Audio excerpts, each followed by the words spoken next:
미국의 유명한 부흥 강사인 로랜드 힐이라고 하는 목사님이 계셨습니다. 이 목사님이 어느 교회, 시골 어느 교회 부흥회에 참석하기 위해서 작은 시골 마을을 방문하게 되었답니다.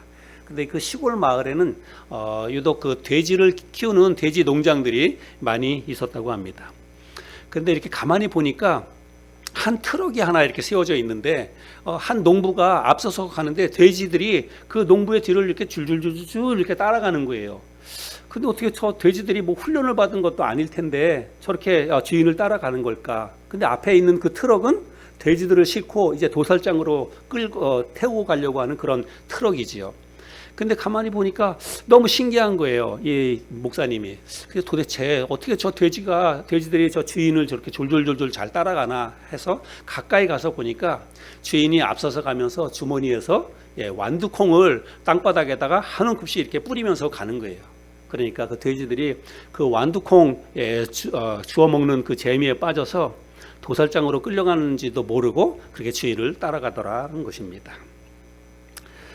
여러분, 우리가 그리스도인으로서 이 세상을 살아가는 동안에 우리의 신앙과 우리의 삶을 유혹하는 많은 유혹들을 우리가 마주대하게 됩니다. 그리고 많은 경우에 있어서 이 유혹에 걸려서 넘어지지요.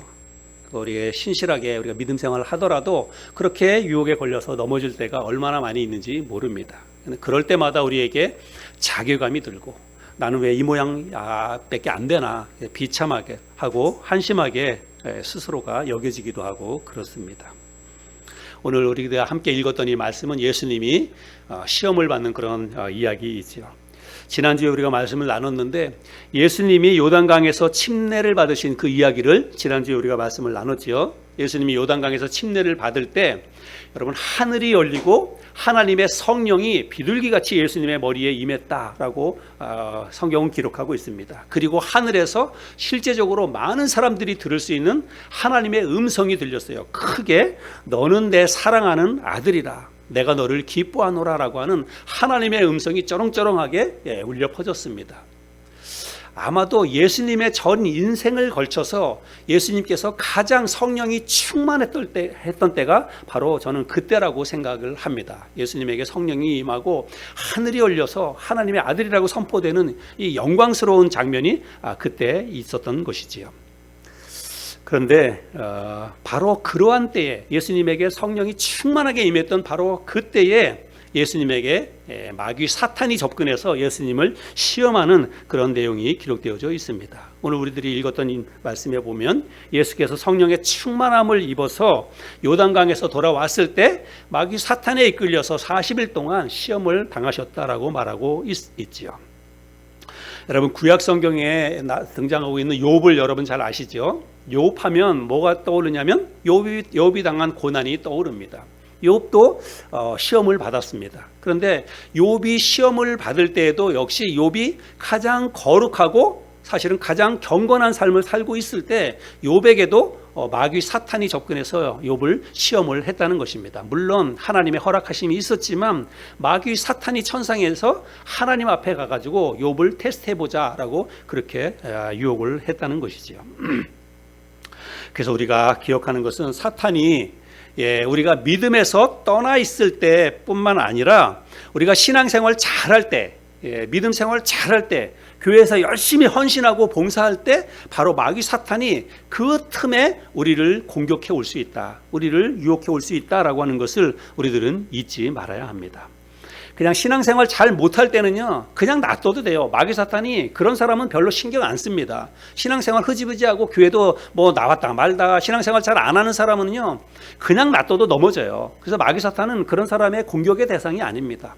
오히려 교회에서 열심히 헌신하고 봉사하고 또 교회 직분을 맡아서 주일학교 교사로 이렇게 헌신하고 열심히 하는 사람들, 그런 사람들에게 마귀 사탄이 접근해서 어떤 한 방만 살짝 딱 건드리면 금방 이렇게 시험에 걸리는 것입니다. 왜 나에게 이런 시험이 오지? 왜 내가 이렇게 열심히 주님을 섬기는데도 왜 우리 가정이 이렇게 안 되지? 이렇게 금방 시험이 드는 거예요.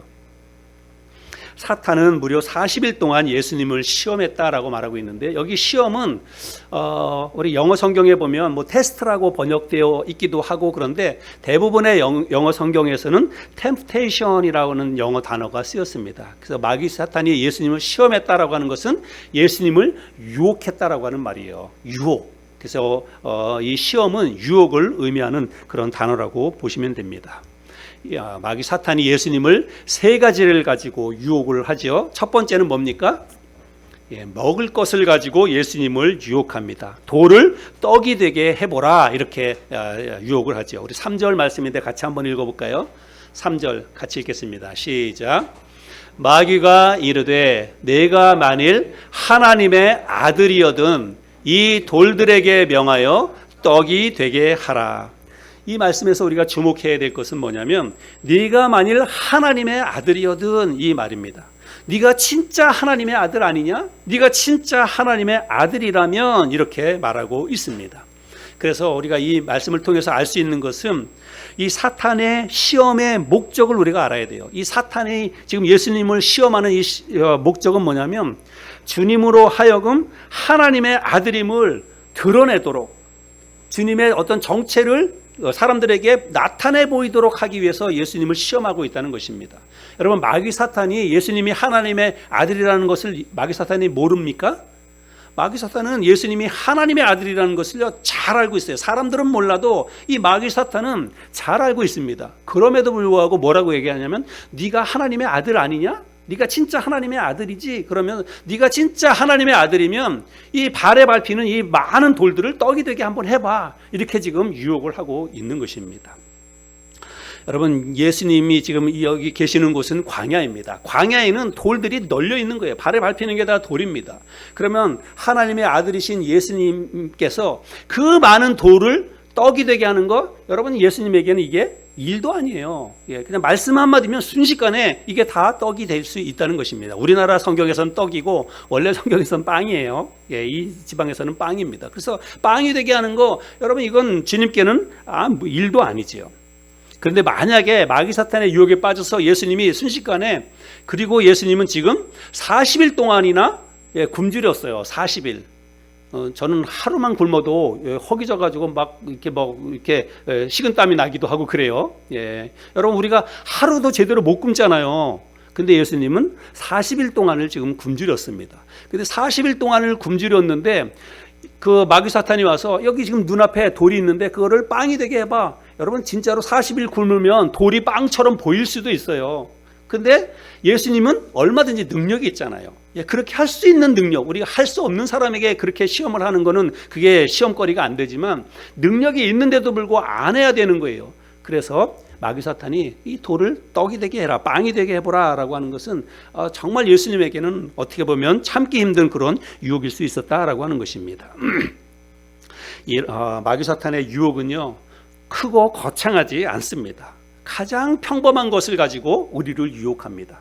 가장 일상적인 것, 나와 가장 가까이에 있는 그 어떤 사람, 내가 가장 사랑하는 그 어떤 사람을 통해서 마귀 사탄이 우리를 유혹한다는 거예요. 우리를 넘어지게 만드는 거예요. 하나님으로부터 멀어지게, 신앙생활에서부터 멀어지도록 만든다라고 하는 것입니다.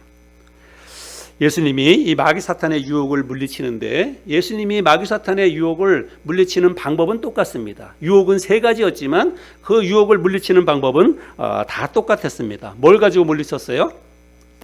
말씀을 가지고 물리쳤습니다. 하나님의 말씀을 가지고 물리쳤는데 다 신명기 말씀을 가지고 물리쳤습니다. 여러분, 구약성경 신명기 말씀을 잘 알죠? 이 신명기 말씀의 배경은 이스라엘 백성들이 광야 생활하는 동안에 광야에 있을 때 주어졌던 말씀이 신명기 말씀이에요. 근데 오늘 예수님이 지금 시험을 받는 장소가 어디입니까? 광야입니다. 이 광야. 그래서 우리도 이 세상, 광야와 같은 이 세상을 살아가는 동안에 수없이 많은 마귀 사탄의 이 유혹을 우리가 받게 된다는 것도 이 말씀을 통해서 알 수 있습니다. 자, 돌을 떡이 되게 해보라는 이 유혹에 대해서 우리 주님이 어떤 말씀을 가지고 이 유혹을 물리치는지 신명기 8장 3절 말씀을 주님이 인용을 하셨는데요. 또 같이 한번 읽어보겠습니다. 신명기 8장 3절 시작. 너를 낮추시며 너를 줄이게 하시며 또 너도 알지 못하며 내 조상들도 알지 못하던 만나를 내게 먹이신 것은 사람이 떡으로만 사는 것이 아니요 여호와의 입에서 나오는 모든 말씀으로 사는 줄을 내가 알게 하려 하심이니라. 여러분, 이 말씀은 신명기에 기록된 말씀이에요. 그런데 주님이 신명기에 이런 말씀이 있지 않냐, 사람이 떡으로만 사는 게 아니다, 하나님의 말씀으로 산다. 그래서 나도 떡으로 사는 게 아니라 하나님의 말씀으로 산다라고 하면서 마귀 사탄의 유혹을, 첫 번째 유혹을 예수님이 물리치셨습니다. 두 번째 마귀 사탄의 유혹은 천하 만국을 다스릴 권위와 영광을 주겠다라고 유혹을 합니다. 단 조건이 있는데 그 조건은 뭐냐면 네가 나에게 절하면, 내 앞에서 딱 한 번만 무릎을 꿇으면 이 천하 만국을 다 너에게 다스릴 권세와 영광을 너에게 주겠다, 이렇게 마귀 사탄이 유혹을 합니다. 여기 기록된 이 권위, 권세와 영광은 그 당시에 오직 신에게만 부여됐던 그런 특별한 그런 특권이었습니다. 근데 당시에는 이 로마 황제가 다스리는 그런 세상 아닙니까? 근데 이 로마의 황제들은 신에게만 부여되는 이 특별한 이 권세를 마치 자기가 가진 것처럼 그렇게 부리고 그 영광을 누렸다는 것입니다. 그래서 로마의 황제하면 많은 사람들이 마치 신처럼 떠받드는 그런 세상이었다는 거예요. 그만한 권세와 그만한 어떤 능력을 가지고 행하고 있었던 사람들이 로마 황제입니다. 그래서 이 로마 황제의 이 권세와 이 힘이 얼마나 대단한 것인지를 모든 사람들이 다 알고 있는 거예요. 그래서 마귀 사탄은 지금 예수님에게 로마 황제가 가지고 있는 그 권세, 그 영광, 이거를 내가 너에게 다 주겠다. 여러분, 그거는 그냥 눈에 보이는 거예요. 눈에 보이는 실제적인 이 권세와 영광이라고 하는 것입니다. 요즘 우리 정치권이 많이 시끄럽죠. 계속해서 우리 정치권이 시끄러운데, 지금 이렇게 보니까 정치하는 사람들 가운데서 통일교와 연관되어 있는 그런 사람들이 있다. 저는 정치에 대해서는 별 이렇게 관심이 없고, 관심은 있지만 교회에서는 그런 거에 대한 언급을 해서 안 된다라고 생각을 합니다. 아무튼지간에 많은 사람들이, 정치인들이 통일교와 유착이 되었는데, 그 사람들이 통일교가 뭔가 문제가 있는 그 종교 단체다라고 하는 걸 몰랐겠습니까? 여러분 다 알아요. 다 압니다. 통일교가 어떤 종교단체라고 하는 것인지 다 압니다. 그런데 그럼에도 불구하고 이 통일교의 어떤 유혹을 뿌리치지 못했던 것은 왜 그래요? 표가 있기 때문에 그래요. 그 사람들의 지지를 얻어야 내가 국회의원에 당선되고 대통령에 당선되고, 그렇기 때문에 잘못된 종교단체라고 하는 걸 알면서도 그 표를 무시하지 못하기 때문에, 그 영광과 그 힘과 권세를 얻기 위해서 그 사람과 결탁하는 거예요. 유혹에 넘어가는 것입니다. 여러분, 마치 그런 거예요. 마귀 사탄은 우리에게 아주 화려하고 좋은 거, 권세, 돈, 명예, 이런 것들을 우리 앞에 딱 갖다 놓고 이거 한번 해봐.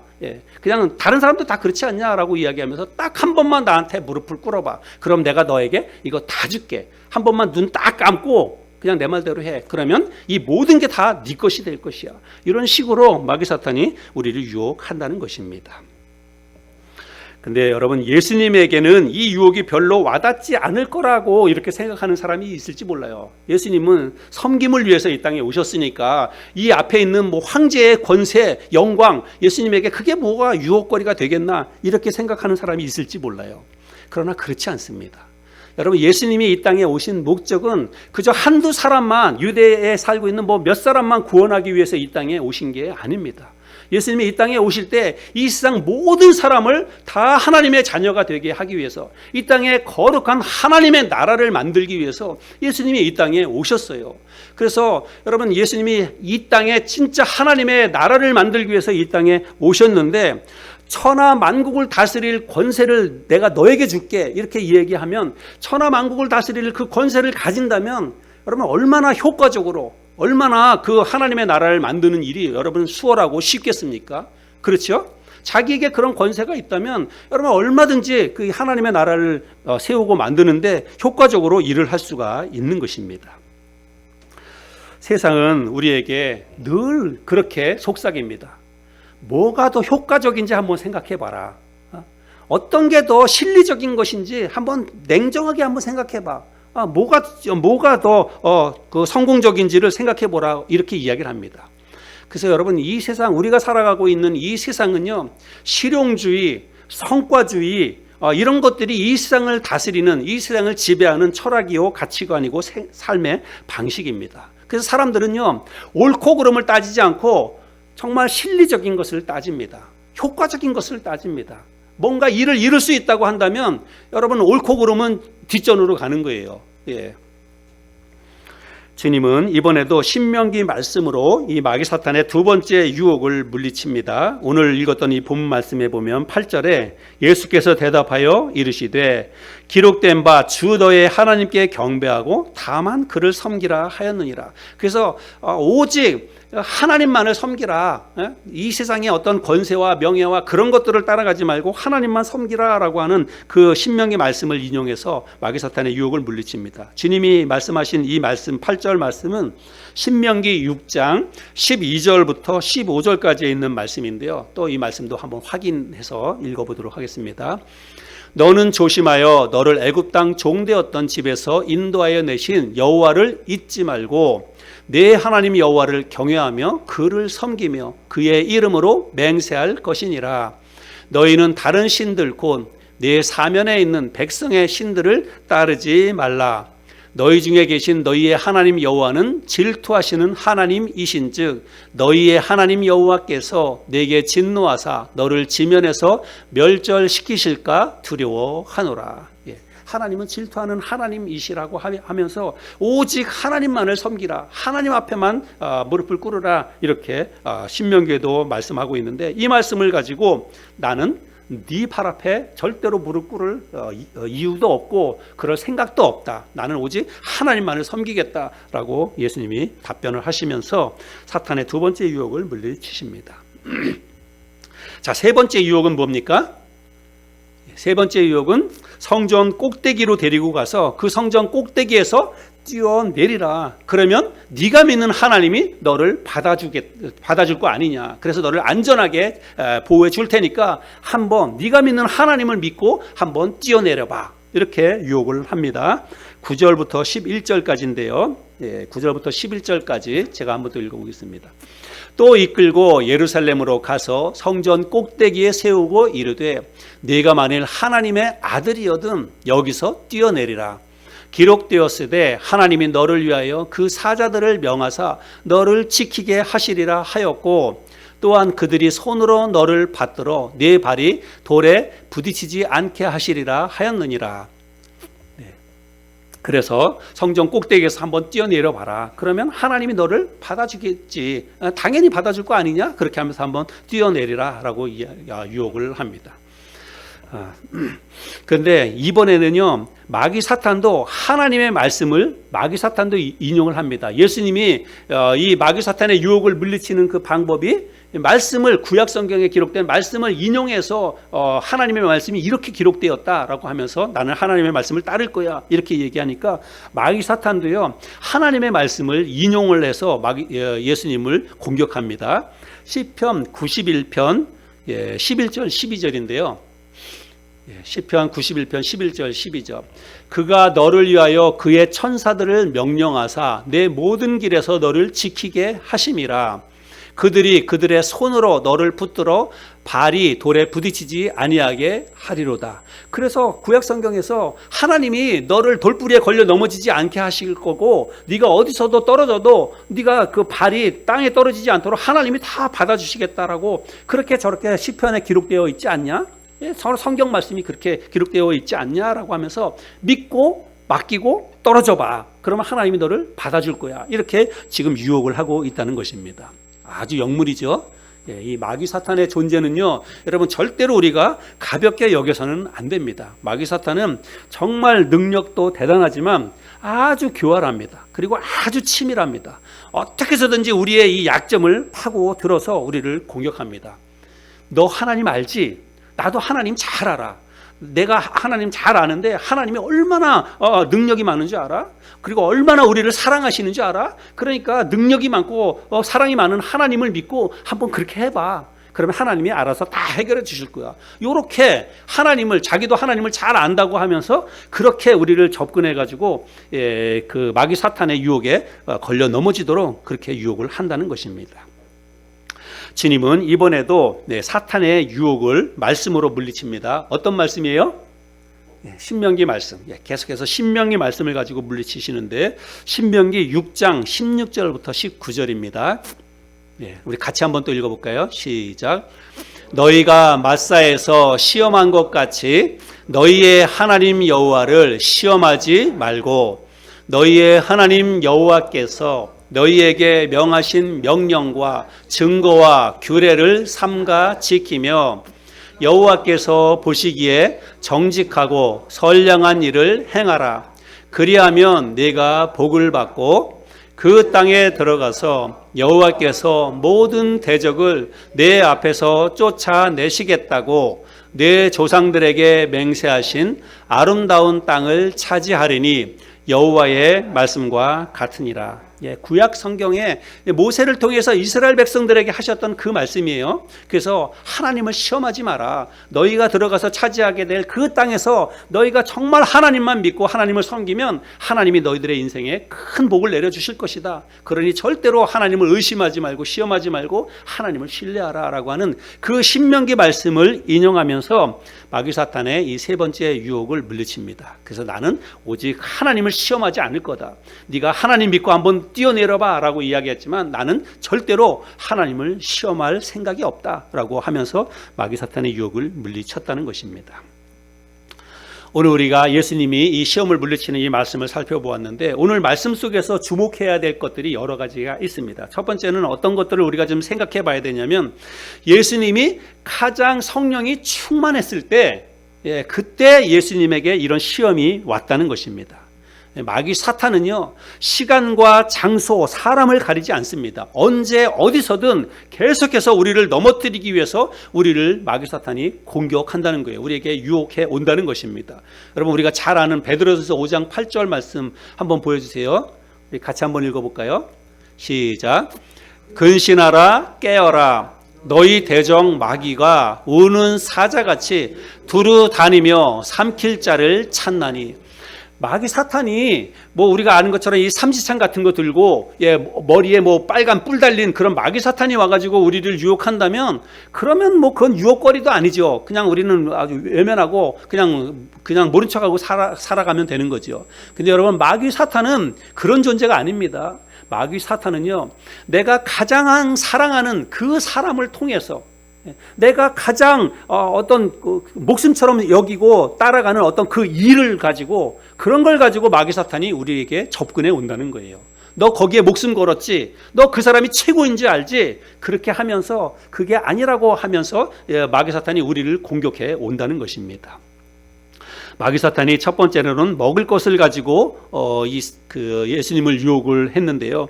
요즘 우리는 먹을 게 없어서 그렇게 시험에 빠지거나 배고픔이 우리에게 유혹거리가 되는 그런 시대는 아니에요. 오히려 너무 많이 먹어서 문제죠. 너무 많이 먹어서 너무 잘 먹어서 우리가 서인병도 걸리고 너무 문제입니다. 그래서 먹을 것 자체가 우리에게 크게 유혹거리가 되거나 그러지는 않다라고 생각이 됩니다. 그런데 우리가 이 말씀을 우리에게 적용해 봐야 돼요. 예수님은 지금 40일 동안 금식하고 굶은 상태에서 이런 유혹을 받았지만 여러분 우리에게 이 말씀을 적용해 볼 때 이 먹을 것은 돈입니다. 물질이에요. 우리가 이 세상을 살아가는 동안에 우리에게 마귀 사탄이 가장 강력한 무기를 가지고 우리를 유혹해 오는데 그것은 틀림없이 돈입니다. 사탄은 오늘날 우리에게 돈이 최고라고 이야기합니다. 돈이면 뭐든지 다 할 수 있다라고 이야기합니다. 돈이 많아야 행복하지. 돈이 많아야 가족들 데리고 좋은 데도 여행 가고 맛있는 것도 사 먹고 그렇지. 그러니까 돈 열심히 일해서 돈 벌어야지. 계속해서 우리를 그런 쪽으로 몰아가는 거예요. 계속해서 돈의 어떤 노예가 되도록 돈을 따라가도록 우리를 그렇게 유혹을 한다는 것입니다. 물론 여러분 제가 돈을 무시하는 게 아닙니다. 돈은 우리에게 꼭 필요합니다. 돈 없으면 못 살아요. 정말 돈이 꼭 필요하고 돈이 있어야 됩니다. 그런데 우리가 기억해야 될 것은 돈이 최고라는 그 생각, 그 생각을 버려야 한다는 것입니다. 돈이 내 인생의 전부다라고 하는 이 생각을 우리는 갖지 말아야 됩니다. 물론 돈이 많으면 여러분 할 수 있는 것이 많습니다. 돈이 많으면 누릴 수 있는 것도 많습니다. 그러나 그렇다고 해서 여러분 돈이 많아야 반드시 행복하냐? 그렇지 않습니다. 예. 돈이 많아야 모든 걸 다 할 수 있나? 여러분 그렇지 않습니다. 오히려 그 많은 돈 때문에 우리의 삶에서 인간관계에 갈등이 일어나기도 하고 그 돈 때문에 내가 죄악 가운데 빠져가기도 하고 그렇다는 것을 우리들은 잘 기억해야 됩니다. 돈으로 여러분 편안한 침대와 좋은 집은 살 수 있을지 몰라도 여러분 돈으로 행복한 가정은 절대로 살 수 없다는 사실들을 우리는 정말 명심해야 됩니다. 여러분 우리가 그리스도인으로 세상 살아가면서 잘 알아요. 여러분 이런 거 잘 알죠. 교회에서 수없이 많이 이야기 들었죠. 그러나 그럼에도 불구하고 우리가 넘어지고 또 넘어지는 것은 뭐냐면 알지만 우리가 삶에서 그거를 정말 명심하고 그 말씀대로 살아가지 못하기 때문이에요. 예수님처럼 말씀을 가지고 이런 것들을 물리쳐내지 못하기 때문에 또 돈 때문에 걸려 넘어지고 또 돈 때문에 인간관계에서 트러블이 생기고 아내와 남편 간에 갈등이 일어나고 그렇다는 것입니다.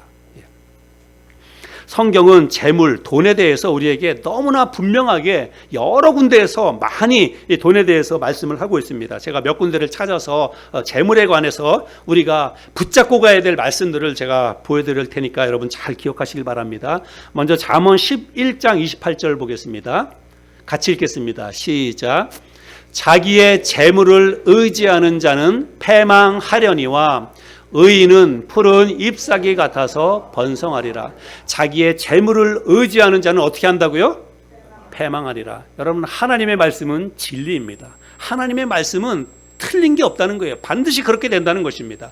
내가 재물을 의지하고 살아가면 그게 당장은 나에게 유익이 될 것 같고 당장은 뭐가 편리함을 가져다 주지만 재물을 의지하는 사람은 패망하게 되어 있다. 성경이 말하고 있습니다. 다음에 잠언 23장 5절도 또 읽겠습니다. 시작. 네가 어찌 허무한 것에 주목하겠느냐. 정령이 재물은 스스로 날개를 내어 하늘을 나는 독수리처럼 날아가리라. 여러분 지금까지 살아오는 인생 40년, 50년, 60년 살아오는 동안에 직장 생활도 하고 사업도 하고 돈 많이 벌었죠. 열심히 일해서 돈 많이 벌었잖아요. 매달 꼬박꼬박 월급도 받고 돈 많이 벌었죠. 근데 여러분 그 돈 다 어디 갔습니까? 여러분 열심히 일해서 몇십 년 동안 열심히 일해가지고 돈 벌었는데 그 돈 다 어디 갔어요? 여러분 돈이 그렇다는 거예요. 내가 열심히 벌어서 많이 벌으면 그게 차곡차곡 쌓여서 그래서 내가 마음껏 그냥 평생 돈 안 벌어도 누리고 살 만큼 돈이 쌓이고 모아져야 될 것 같은데 여러분 돈이 그렇단가요? 아닙니다. 이 말씀 보세요. 진리의 말씀 아닙니까? 돈이 날개를 달아서 독수리처럼 날아갑니다. 어떻게 그렇게 빨리 날아가는지, 어떻게 그렇게 빨리 많이 날아가는지. 그래서 우리가 정말 돈이 어떤 실체, 돈의 실체에 대해서 우리가 잘 명심할 필요가 있습니다. 자, 그 다음에 누가복음 18장 24절, 25절도 또 같이 읽겠습니다. 시작. 예수께서 그를 보시고 이르시되 재물이 있는 자는 하나님의 나라에 들어가기가 얼마나 어려운지 낙타가 바늘기로 들어가는 것이 부자가 하나님의 나라에 들어가는 것보다 쉬우니라 하시니라. 여기 재물이 있는 자는 하나님의 나라에 들어가기가 어렵다는데 재물이 있는 자는요 원래 번역성어로는 재물이 많은 자는이에요. 재물이 많은 사람은 하나님의 나라에 들어가기가 어렵다. 그렇게 말하고 있습니다. 반드시 그런 것은 아니에요. 돈이 많은 사람은 다 그럼 천국 못 가냐? 그게 아닙니다. 돈이 많은 사람은 상대적으로 돈에 대해서 마음이 그만큼 가 있기 때문에 천국 가는 게 쉽지 않다. 주님이 그렇게 말씀을 하고 있는 것입니다. 마치 낙타가 바늘길로 들어가는 것처럼 재물이 많은 사람은 왜냐하면 재물이 주는 쾌락이 있거든요. 돈이 많으면 돈이 많은 사람이 하나님을 잘 섬기고 예배하는 게 여러분 훨씬 힘들고 어려워요. 왜냐하면 돈이 많으면 할 게 많거든요. 먹을 것도 많고 여행 갈 것도 많고 그러다 보면 주님 섬기고 하나님 예배하는 게 쉽지 않지요. 그래서 이런 말씀이 있는 겁니다. 자, 그 다음에 디모데전서 6장 9절도 또 읽겠습니다. 시작. 부하려 하는 자들은 시험과 올무와 여러 가지 어리석고 해로운 욕심에 떨어지나니 곧 사람으로 파멸과 멸망에 빠지게 하는 것이라. 부하려 하는 자들은 내가 정말 부자가 되어야 되겠다, 돈 많이 벌어야 되겠다, 그래야 내 인생이 행복하겠다라고 생각하고 계속해서 돈을 따라가는 사람은 여러분 여러 가지 유혹에 빠지게 된다. 마귀 사탄이 그런 사람은 가만히 안 두는 거예요. 옳다구니 너 바로 내 밥이다라고 생각하고 바로 공격을 해 올 수 있다는 것입니다. 그래서 결론적으로 보면 하나님이 우리에게 하시는 말씀이 있어요. 히브리서 13장 5절입니다. 같이 읽겠습니다. 시작. 돈을 사랑하지 말고 있는 바를 족한 줄로 알라. 여기까지만 읽겠습니다. 돈은 우리에게 필요의 대상이지 절대로 사랑의 대상이 아닙니다. 그래서 우리가 이 돈의 유혹을 물리칠 수 있는 유일한 방법은 뭐냐면 자족하는 거예요.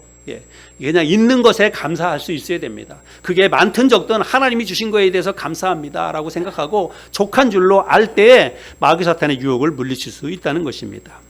그래서 이런 말씀 붙잡고 우리가 예수님이 말씀을 가지고 마귀 사탄의 이 첫 번째 재물에 관한, 먹을 것에 관한 유혹을 물리쳤던 것처럼 우리도 이 돈의 유혹에 장사가 없지만 우리가 이 유혹을 물리치고 우리의 믿음을 굳게 지키기 위해서는 이런 말씀들 붙잡고 가는 거예요. 금방 살펴보았던 이런 말씀을 마음에 잘 새기고 마귀 사탄의 유혹을 물리칠 수 있는 저와 여러분이 되기를 바랍니다.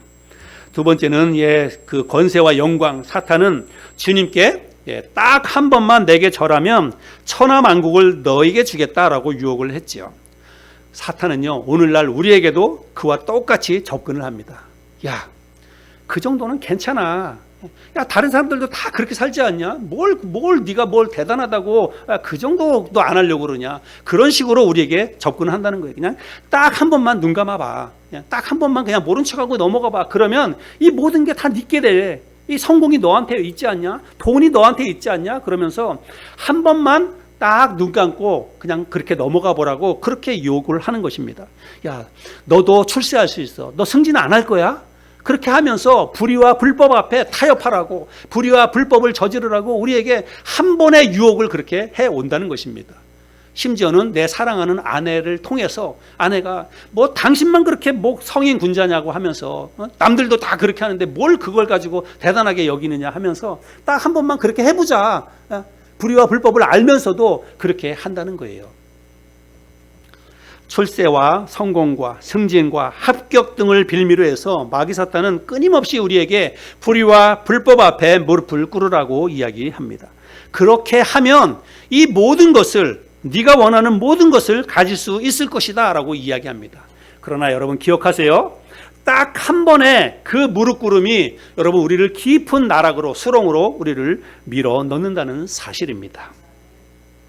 제가 다른 교회 이렇게 이야기하거나 그런 게 조금 누워서 침 뱉기인 것 같기도 하고 그런데 한번 이렇게 보여줘 보실까요? 제가 설교 준비하다가 우연히 어제 그 인터넷에 올라온 뉴스를 보았는데요. 그 사랑의 교회, 여기 이제 사랑의 교회 건물입니다. 사랑의 교회 건물이고 또 그 다음 장면도 보면 저 앞에 넓은 마당이 있죠. 넓은 마당이 있는데 저게 사실은 원래는 저 앞에 저 넓은 마당이 도로였답니다. 도로. 일반 사람들이 다니는 도로. 그런데 그 도로, 저 사랑의 교회는 제가 안 가봐서 모르는데 저 넓은 마당 밑에가 지금 예배당이에요. 지하 예배당이 저 둥그런 그 원 있는 그 마당 밑이 예배당입니다. 근데 원래는 저기가 도로였다는 거예요. 그래서 지금 저게 행정소송이 걸려 있는데 행정소송에서 그 무단 도로 점유를 했다라고 해가지고 반환 신청을 하는 거예요. 그래서 이제 사랑의 교회 측에서는 저거를 원상복구를 하라고 하는데 원상복구를 하면 교회 건물 자체가 다 무너질 수 있다라고 해가지고 그걸 이제 못하겠다고 자꾸 이제 항소를 하는 거고 그렇게 해서 지금 문제가 지금 되고 있는 것입니다. 근데 저는 교회 문제를 이렇게 이야기하고 싶지는 않습니다. 근데 왜 처음에 2010년도에 이 교회 건축을 할 때 이제 넘겨주세요. 건축을 할 때 서초구에서 왜 저거를 허락을 해줬을까? 저는 그게 잘못됐다라고 하는 거예요. 그리고 교회 측에서도 그게 부당한 요구인 거를 알면서도 그걸 요구한 거 아닙니까? 그래서 아마 교회 측에서 그거를 요구할 때는 아마 그런 생각을 했을지 몰라요. 어차피 땅 밑인데 어차피 땅 밑은 그냥 놔두면 그냥 죽은 땅 아닙니까? 근데 그 죽은 땅을 우리가 그 밑에다가 지하를 파가지고 거기다가 크게 하나님을 예배하는 그런 공간을 만들면 그게 더 하나님 앞에 영광이 되는 게 아닐까? 아마 그런 생각을 했을지도 몰라요. 그러니까 그거를 추진을 했겠죠. 그래서 여러분 정말 우리가 조심해야 될 것은 뭐냐면, 제가 남교회 뭐 욕하려고 하는 게 아니라 하나의 예를 든 것입니다. 우리는 끊임없이 뭘 생각하냐면 뭐가 더 효과적인가, 뭐가 더 실리적인가, 우리가 그런 것만을 생각하는 거예요. 효과적인 거, 실리적인 거, 여러분 그런 것만 따지다 보면 불의와 불법을 누구나 저지를 수 있다라고 하는 것입니다. 여러분 우리는 그리스도인들은 그렇게 해서는 안 돼요. 효과나 실리를 따지기 전에 정말 무엇이 옳은지를 따지고 그 옳은 것에 기반해서 우리의 삶을 이루어 가야 한다는 것입니다. 옳고 그름을 다 내팽개치고 실용주의, 그리고 뭐 어떤 성과주의 이런 것에 매몰되어서 그렇게 그것을 따라가다 보면, 그러면 내가 뭔가 천하만국이 나에게 뭔가 큰 것이 생길 것 같다라고 한다면, 여러분 그렇게 해서 얻어지는 것은 그거는 하나님이 주신 게 아닙니다. 우리가 그것을 기억할 필요가 있습니다. 신명기 6장 18절 아까도 읽었지만 다시 한번 보겠습니다. 신명기 6장 18절에 보면 여호와께서 보시기에 정직하고 선량한 일을 행하라. 그리하면 네가 복을 받고. 하나님이 보실 때에 정직하고 선량한 일을 할 수 있어야 돼요. 내 생각으로, 논리로 합리적인 거, 실용적인 거, 효과적인 거, 성공적인 거, 그것만 따져서는 안 된다라고 하는 거예요. 하나님이 보실 때 정직한 거, 하나님이 보실 때 선하고 아름다운 거, 여러분 그것을 따라갈 수 있는 우리가 되어야 한다는 것입니다.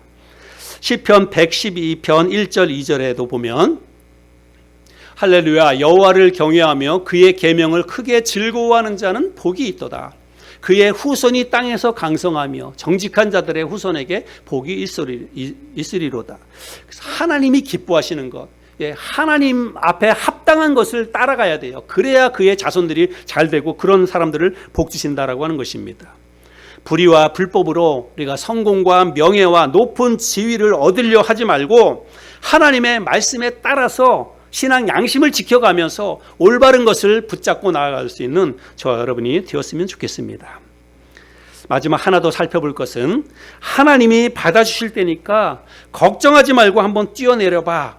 여러분 이거는 우리에게 굉장히 아주 심각한 우리의 유혹입니다. 여러분 이거는 그냥 단순히 그냥 마귀 사탄이 그 어떤 예수님 자체를 시험하려고 하는 게 아니라 하나님에 대한 근본적인 믿음을 테스트하는 거예요. 너 진짜 하나님이 계신다고 믿어? 그러면 하나님이 진짜 계신다고 믿는다면 한번 뛰어내려봐. 그러면 네가 믿는 하나님이 진짜 살아계신 하나님이라면 그거 받아주지 않겠냐? 사실 그게 맞는 말이잖아요. 그죠?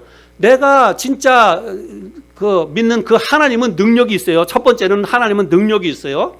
그리고 두 번째는 뭐냐면 하나님은 우리를 너무너무 사랑하세요. 그러니까 제가 만약에 10층 옥상에서 뛰어내린다면, 하나님이 분명히 살아계신다면 하나님이 나를 받아주실까요? 안 받아주실까요?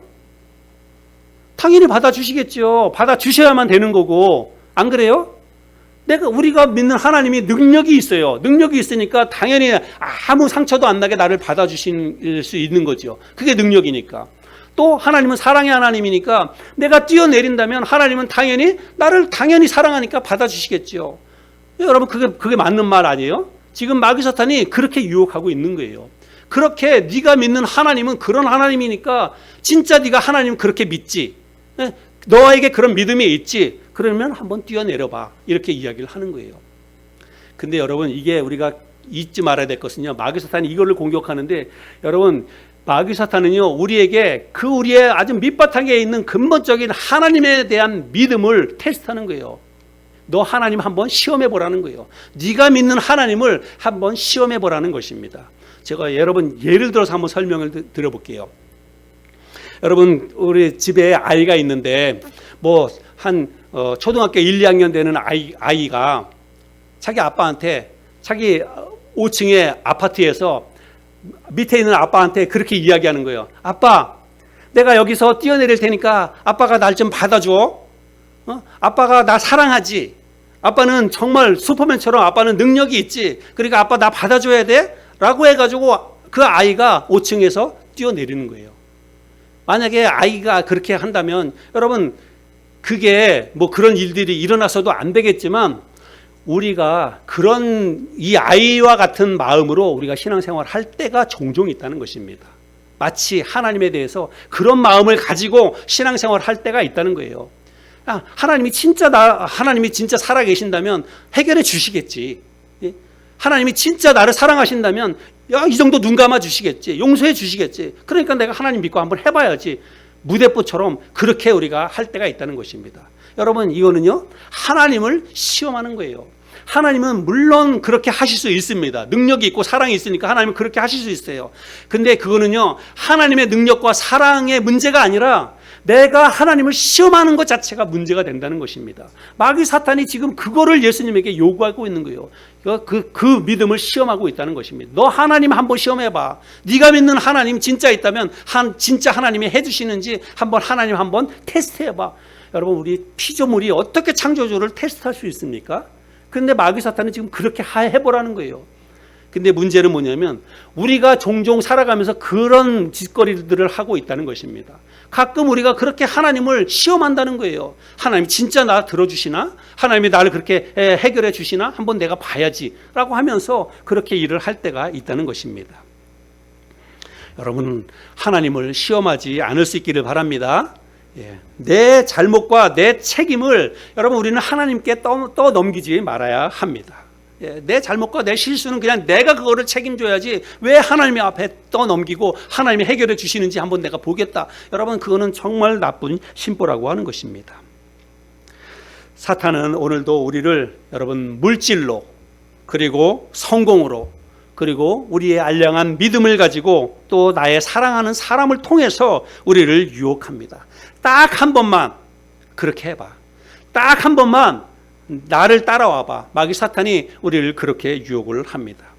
여러분, 오늘 함께 나누는 이 말씀을 잘 기억하시고 우리의 삶에 어떤 형태로든 이 마귀 사탄이 접근해 올 때, 달콤한 말로 속삭일 때 여러분 우리가 그거를 잘 분별해서 이게 그냥 내가 사랑하는 사람이 나를 위해서 하는 말이 아니라 그 뒤에 마귀 사탄이 이 사람을 통해서 나를 유혹하고 있구나, 나를 넘어뜨리려고 하고 있구나, 나를 하나님으로부터 멀어지게 하려고 하는구나, 교회로부터 멀어지게 하려고 하는구나 라고 하는 것들을 분별해낼 수 있는 저와 여러분이 될 수 있기를 바랍니다. 여러분, 쉬워요. 이게 어려운 게 아닙니다. 마귀 사탄의 유혹은요 너무나 쉽습니다. 그래서 어떤 사람이, 어떤 환경이, 어떤 일이 나한테 다가올 때 우리가 그거를 분별할 수 있는 어떤 하나의 특별한 그런 그것은 뭐냐면요, 그걸 우리가 어떻게 분별해내야 되냐면, 내가 그것을 했을 때, 그 일을 했을 때, 혹은 그 사람의 말을 들었을 때 내가 하나님과의 관계가 더 친밀하게 좋아지는지, 내가 신앙생활에 더 깊이 잘 들어갈 수 있는 것인지, 아니면 내가 하나님으로부터 더 멀어지게 되는지, 교회 생활에서 더 멀어지게 되는지, 여러분 그것만 딱 기준을 두고 보면 되는 거예요. 마귀 사탄의 유혹은요, 우리로 하여금 하나님으로부터 멀어지고 교회로부터 멀어지게 만드는 게 마귀 사탄의 목적이기 때문에 어떤 일을 하든지 어떤 사람의 말을 들을 때 그것만 기준을 가지고 잘 보면 됩니다. 그래서 그 기준에 딱 맞춰가지고 이건 아니다 싶으면 우리가 단호하게 물리칠 수 있어야 된다는 것입니다. 오늘 들은 이 말씀을 잘 기억하고 우리에게 다가오는 마귀 사탄의 유혹을 잘 물리쳐서 하나님이 기뻐하시는, 정말 하나님이 복 주시는 그런 인생, 그런 신앙생활에 나가는 저와 여러분 모두가 될 수 있기를 바랍니다.